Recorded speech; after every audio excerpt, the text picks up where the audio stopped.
लोकसभा में नेता प्रतिपक्ष राहुल गांधी और कांग्रेस नेताओं द्वारा प्रधानमंत्री आवास 7 लोक कल्याण मार्ग के बाहर किए गए धरना प्रदर्शन ने देश की राजनीति में एक नई बहस को जन्म दे दिया है।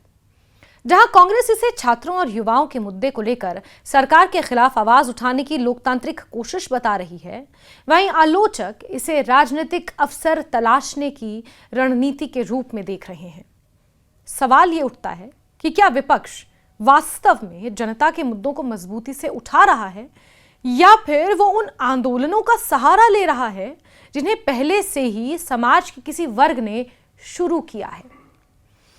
राहुल गांधी के इस कदम को लेकर सबसे बड़ा सवाल यही है कि जब छात्र अपने स्तर पर नीट जैसे महत्वपूर्ण मुद्दे को लेकर आंदोलन कर रहे थे, तब विपक्षी नेताओं का हस्तक्षेप किस हद तक उचित था। लोकतंत्र में विपक्ष को सरकार से सवाल पूछने और जनता की समस्याओं को उठाने का पूरा अधिकार है, बल्कि एक मजबूत लोकतंत्र के लिए प्रभावी विपक्ष बेहद जरूरी होता है। जब पहले ही दिन नीट घोटाला पकड़ा गया, नीट पेपर लीक घोटाला सामने आया, उसी दिन इस तरह का प्रदर्शन कांग्रेस की तरफ से क्यों नहीं हुआ। पहले से जो छात्र प्रदर्शन कर रहे थे जंतर मंतर पर, उस प्रदर्शन का सहारा लेने के लिए कांग्रेस को आगे क्यों आना पड़ा ऐसे समय में, इसकी टाइमिंग पर सवाल है। लेकिन राजनीति में एक अंतर हमेशा बना रहता है कि किसी मुद्दे का समर्थन करना और किसी आंदोलन को पूरी तरह अपने राजनीतिक एजेंडे में शामिल कर लेना, दोनों बहुत अलग बातें हैं। आलोचकों का कहना है कि राहुल गांधी का प्रधानमंत्री आवास के बाहर धरना देना छात्रों के मूल मुद्दे को पीछे छोड़कर राजनीतिक टकराव को केंद्र में लाना है।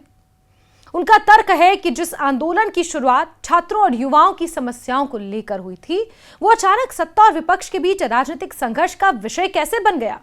नीट का मुद्दा तो एक होना चाहिए, चाहे सरकार के लिए या विपक्ष के लिए।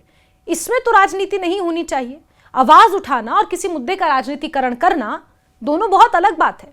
अपने राजनीतिक एजेंडे के लिए, राजनीतिक फायदे के लिए किसी मुद्दे को भुनाना अपने आप में अलग बात है। यह सवाल उठता है कि क्या राजनीतिक दलों को ऐसे आंदोलन में शामिल होते समय अपनी भूमिका और सीमा को लेकर अधिक सावधानी नहीं बरतनी चाहिए। भारतीय राजनीति में यह पहली बार नहीं है जब किसी आंदोलन को लेकर राजनीतिक दलों की भूमिका पर सवाल उठे हों। इतिहास में कई ऐसे उदाहरण रहे हैं जहां सामाजिक या गैर राजनीतिक आंदोलनों में बाद में राजनीतिक दल शामिल हुए। कई बार राजनीतिक समर्थन से आंदोलनों को मजबूती मिली, लेकिन कई बार यह आरोप भी लग गया कि राजनीति में प्रवेश के बाद मूल मुद्दा कमजोर पड़ गया। जनता के बीच धारणा बनने लगी कि राजनीतिक दल किसी समस्या के समाधान से ज्यादा अपनी राजनीतिक जमीन मजबूत करने में रुचि रखते हैं। राहुल गांधी और कांग्रेस पर भी इसी तरह के आरोप लगाए जा रहे हैं कि वो अपने दम पर बड़े जन आंदोलन खड़े करने में असफल रहे हैं और इसीलिए पहले से चले आ रहे आंदोलनों को अपना राजनीतिक मंच बनाने की कोशिश करते हैं। आलोचकों का यह भी कहना है कि विपक्ष को लेकर सरकार के विरोध में खड़े होने के बजाय अपने स्वतंत्र मुद्दे और अपना राजनीतिक एजेंडा तय करना चाहिए। यदि विपक्ष लगातार दूसरे लोगों के उठाए मुद्दों के सहारे आगे बढ़ेगा तो उसकी अपनी पहचान कमजोर हो सकती है। कांग्रेस और राहुल गांधी के समर्थकों का तर्क है कि विपक्ष का काम ही जनता की आवाज को सरकार तक पहुंचाना है। उस वक्त यह आवाज क्यों नहीं पहुंचाई गई जिस दिन नीट पेपर लीक का पहला मामला सामने आया था, पहली गिरफ्तारी हुई थी। उस दिन इस तरह का प्रदर्शन सड़कों पर क्यों नहीं हुआ जब राम मंदिर में चंदा चोरी का मामला पहली बार सामने आया। इस तरह के प्रदर्शन तब क्यों नहीं हुए जब कानून व्यवस्था देश में चरमराती है। इस तरह के प्रदर्शन तब नहीं होते जब सिलेंडर के दाम बढ़ जाते हैं। तो विपक्ष चाहे तो इस तरह के धरना प्रदर्शन उस वक्त भी कर सकता है, सड़कों पर उतर सकता है, लेकिन उस वक्त विपक्ष सड़कों पर नहीं उतरा अपने दम पर और किसी और के द्वारा शुरू किए गए आंदोलनों में कांग्रेस कूद पड़ी, विपक्ष कूद पड़ा। इसीलिए विपक्ष से यह सवाल पूछना लाजमी है। अगर छात्र, किसान, युवा या कोई अन्य वर्ग किसी समस्या को लेकर संघर्ष कर रहा है तो राजनीतिक दलों का कर्तव्य है कि वो उनकी आवाज को संसद और सरकार तक पहुंचाएं। उनके अनुसार राहुल गांधी ने केवल छात्रों के मुद्दे को राष्ट्रीय स्तर पर उठाने का काम किया और इसे आंदोलन को हड़पने की कोशिश कहना उचित नहीं होगा। लेकिन इस पूरे विवाद का मूल सवाल यह है कि विपक्ष की राजनीति किस दिशा में जा रही है, किन मुद्दों को उठाना है।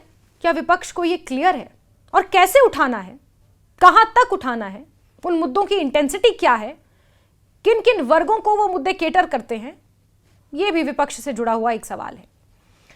एक मजबूत विपक्ष केवल सरकार की आलोचना करने से नहीं बनता, उसकी पहचान इस बात से होती है कि वो जनता के सामने एक वैकल्पिक सोच और समाधान का मॉडल भी पेश कर सके।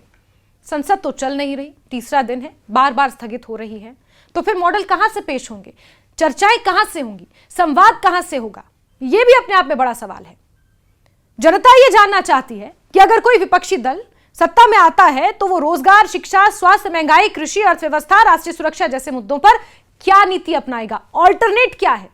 आपने सरकार पर स्याही फेंक दी, काले कपड़े पहन लिए, लेकिन क्या आपके पास अपना कोई मॉडल है जो आप धरना प्रदर्शन करने के बजाय माइक लेके जनता के सामने अपना मॉडल प्रस्तुत करें? यह भी एक प्रदर्शन का तरीका हो सकता है, बजाय इसके कि छीटाकशी की जाए हमेशा। विपक्ष के सामने सबसे बड़ी चुनौती यही है कि वो केवल विरोध की राजनीति तक सीमित ना रहे। लोकतंत्र में सरकार की कमियों को उजागर करना जरूरी है। पत्रकारिता का भी जब सृजन हुआ था, जब पत्रकारिता आई थी, वो भी इसी मकसद से आई थी कि सरकार से सवाल पूछने वाला कोई तो होना चाहिए विपक्ष के अलावा। विपक्ष के साथ साथ ये भी जरूरी है, और जनता ये भी जानना चाहती है, और विपक्ष का काम ये भी है कि जनता को भरोसा दिलाए कि विपक्ष के पास देश चलाने की क्षमता और स्पष्ट योजना है। केवल सरकार विरोधी नारों और प्रतीकात्मक प्रदर्शनों से लंबे समय तक राजनीतिक समर्थन हासिल नहीं किया जा सकता।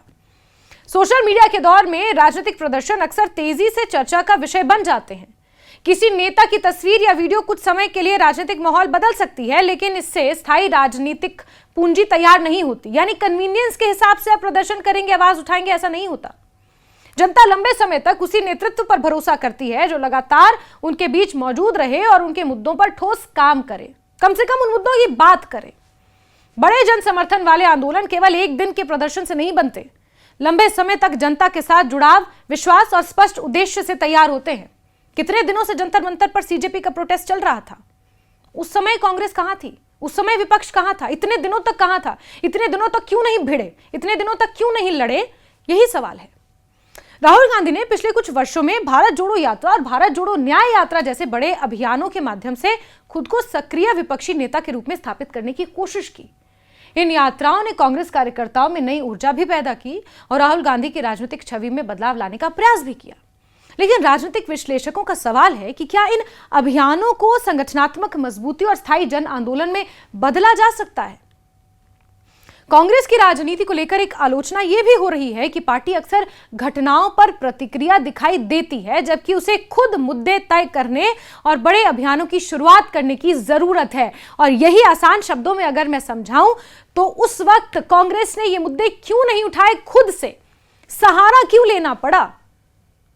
एक मजबूत विपक्ष वही होता है जो केवल सरकार की नीतियों पर प्रतिक्रिया ना दे, बल्कि समाज की समस्याओं को पहले पहचान कर उनके समाधान का एजेंडा तैयार करे।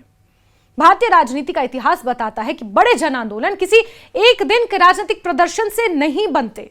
जयप्रकाश नारायण का आंदोलन हो, अन्ना हजारे का भ्रष्टाचार विरोधी आंदोलन हो या अन्य सामाजिक अभियान, उनकी ताकत जनता के लंबे जुड़ाव और स्पष्ट उद्देश्य से आई थी। राजनीतिक दल बाद में इन आंदोलनों से जुड़े, लेकिन उनकी मूल शक्ति जनता के बीच से आई थी। आज विपक्ष के सामने सबसे बड़ी चुनौती भारतीय जनता पार्टी नहीं है, बल्कि अपनी राजनीतिक पहचान और विश्वसनीयता को मजबूत करने की है, आपकी खुद की क्रेडिबिलिटी को स्थापित करने की है। भाजपा के सामने चुनावी चुनौती देना तभी संभव होगा जब विपक्ष जनता को एक स्पष्ट विकल्प दे सकेगा, जब खुद क्रेडिबल होगा, जब खुद ये कह सकेगा कि आप उन्हें नहीं, आप हमें चुनिए, इसलिए चुनिए। केवल भाजपा विरोधी राजनीति से विपक्ष मजबूत नहीं होगा, उसे अपनी विचारधारा, नेतृत्व, नीतियों के आधार पर जनता का विश्वास हासिल करना होगा, अपने आप को एक ऑल्टरनेट के तौर पर तैयार करना होगा। राहुल गांधी का प्रधानमंत्री आवास के बाहर किया गया प्रदर्शन इसी व्यापक बहस का हिस्सा बन गया है। यह मामला केवल एक विरोध प्रदर्शन तक सीमित नहीं है, बल्कि यह विपक्ष की पूरी रणनीति पर सवाल खड़े करता है। क्या विपक्ष केवल सरकार की गलतियां गिनाने तक सीमित रहेगा, या फिर खुद ऐसे मुद्दे और आंदोलन खड़े कर सकेगा जिनके केंद्र में सिर्फ और सिर्फ जनता होगी, राजनीति नहीं? लोकतंत्र के लिए मजबूत विपक्ष जरूरी है, लेकिन उसकी मजबूती उधार के लिए गए मुद्दे से नहीं, बल्कि अपने विजन, अपनी नीतियों और जनता के साथ लंबे समय के जुड़ाव से तय होती है।